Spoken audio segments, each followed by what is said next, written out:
welcome back to It Gets Lonely Here, where we're in a coffin. Okay, we're seriously in a coffin being buried alive. Somewhat depressing. Holy shit. It isn't very pleasant. It isn't a very pleasant way to go. Well, there are ways to get out. It depends on how. But you'll forgive me if my sympathy is limited. You did bring this upon yourself, you know. Yeah, kind of. You reap what you sow.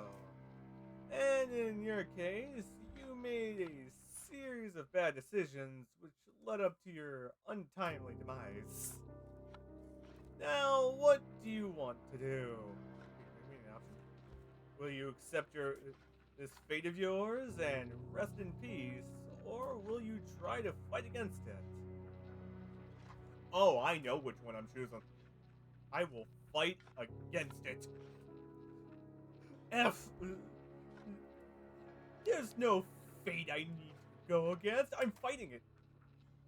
I will punch fate in its face. Are you not happy with the hand that fate has dealt you? Very well, I cannot blame you. It is quite a grim ending. I would not wish it upon my worst enemy. And you are rather dire. You are rather dire to me than that. Now, what don't now? Why don't you want to give this another go? Why don't we give this another go? Just try not to get to be buried alive this time. You can only endure so much of your screaming. Your fate is once again in your hands. Now I wonder, which path will you take? Oh, well, it's either I'm. Well, in my opinion, I want to finish this entire series off at the shore, so we're going straight to the castle. Shore does seem like it is an interesting second option. Let's try the castle? So you want to go to the castle. Of course. Good idea. All decent fairy tales tend to collide in castles. Once their belligerent put upon herons are finally able to wed the handsome prince they once dreamed of. It's gonna be the polar opposite, isn't it? Why bother trying your luck with the shore, which may very well be deserted, or a village, or the village which will be full of dirty, barefoot peasants? It's far better to skip the suffering and go straight to the grand finale. That is the very astute of you. I did not realize you had it in you to be so mercenary.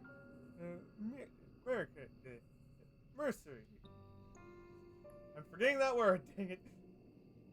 I can only wonder what you will uncover during your moonlight uh, meandering. The night is far from over, and your adventures are only just beginning. I hope only that you have brushed up on your courtesies. They might come in handy when one is interacting with a sovereign. Sovereign? Royals can be temperamental, after all.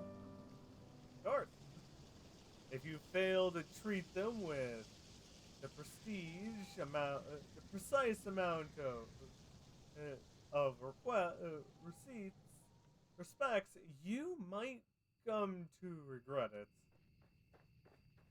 You follow a path which leads to a castle, separating yourself on Weary's aching legs, which feels which feels ready at any moment's notice to ditch from your hips. Yeah. You are more than a wisp of a girl. You have been running for a very long time, for very long, so very long, and your feet are very numb.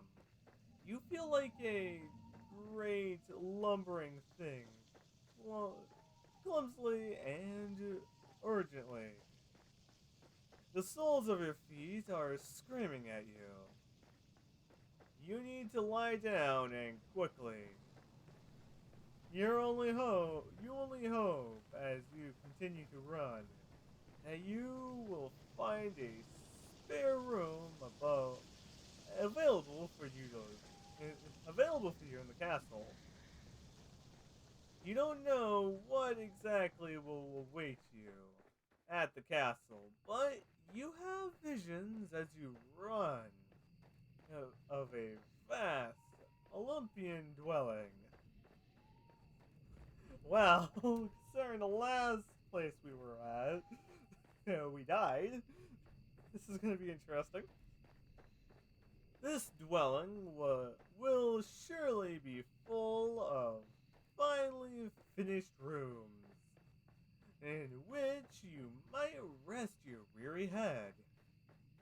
There must also be a king and queen inside the castle.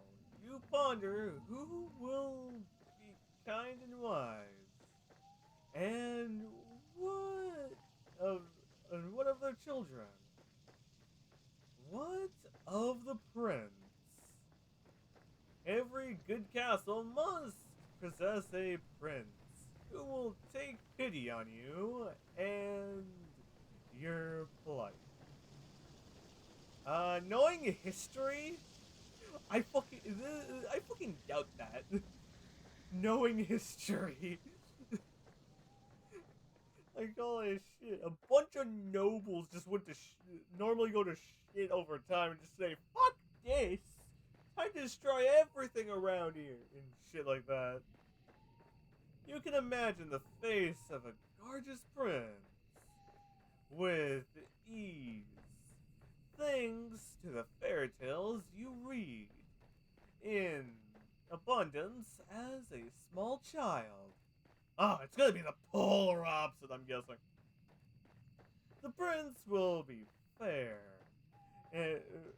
of hair and blue eyes, with soft pink lips, poised like rosebuds.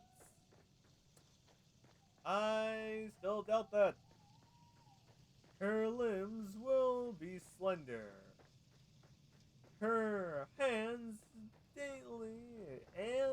dainty and unsullied from physical labor, and her sensibilities will be sweeter than Moxipin?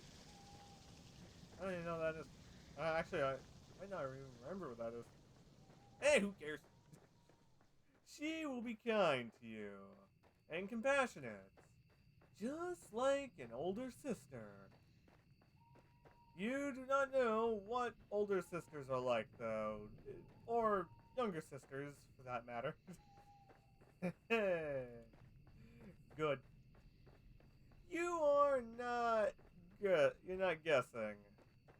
You are not a complete fool, however, despite your tendency to daydream, and you do have a few reservations. The monarchs do not, as you know from various readings, have the best track record when it comes to caring for peasantries. Was there not a very famous queen who once said, with a clever wave, clever wave of her hand, that the hungry peasants in her kingdom should consist themselves with cake if bread was not an option. Um, little hard when peasants need bread to make cake. So yeah, you think that this might be a misquote, but the point still stands. Though royals are supposed to grant their subjects successor in their time of need, this does not always happen. In fact, it very rarely happens. Kings and queens and princes and princes are just people at the end of the day, and they are subject to the same co- corruptions as all humans are. They can be careless and selfish and inconsiderate. There is no gratitude. This mystical prince of yours, imagination will help you. Why, there is no gratitude that guarantee that this mystical prince exists at all. I already doubt he exists. There's considering what happened to the freaking gravedigger who decided to just kill us at the end of the day. Still, you must try. It is, it is this hope which keeps you going. You continue to run to the castle. It takes some time before you finally emerge from the woods, but finally you do it. Oh shit! I didn't even read the last one. Dang it! How much time, you ask? I cannot answer that.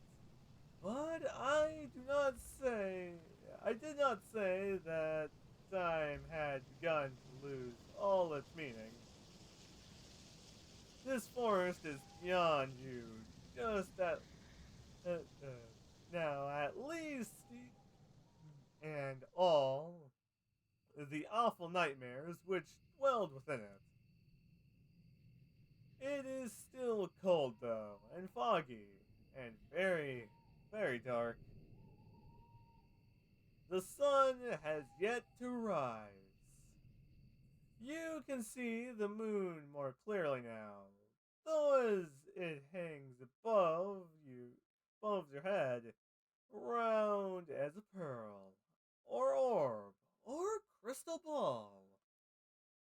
The moonlight shines down upon the castle, which looms in front of you like a cliffside. Good. The stone edifice of the building is impressing, and it drowns you in shadows darker than the depths of the deepest ocean. And we have to see this. Not bad. We'll immediately assume like, yeah, it looks like pretty good freaking architecture. Not bad at all. The city is not all dark though. Not like the night sky above it. When you crane your head, you can see there are lights flickering within the narrow, subtle shadows or windows. It would appear that somebody is home. The king and queen, perhaps? Which of what of their servants? Good question. What perhaps more pressingly of the guards. You have expected as you stand there that armored knights will accost you for daring to approach the castle of the king and queen so and so. You do not know your place, foolish peasant girl with a dirty skirt. Be gone with you. And from here, I think it's the best time to end the episode, because I don't want this to get too long. So, I hope all you guys have a great, wonderful time and a great day too. Well, I question, what the heck this story is planning to do? So, I'll see you guys next time.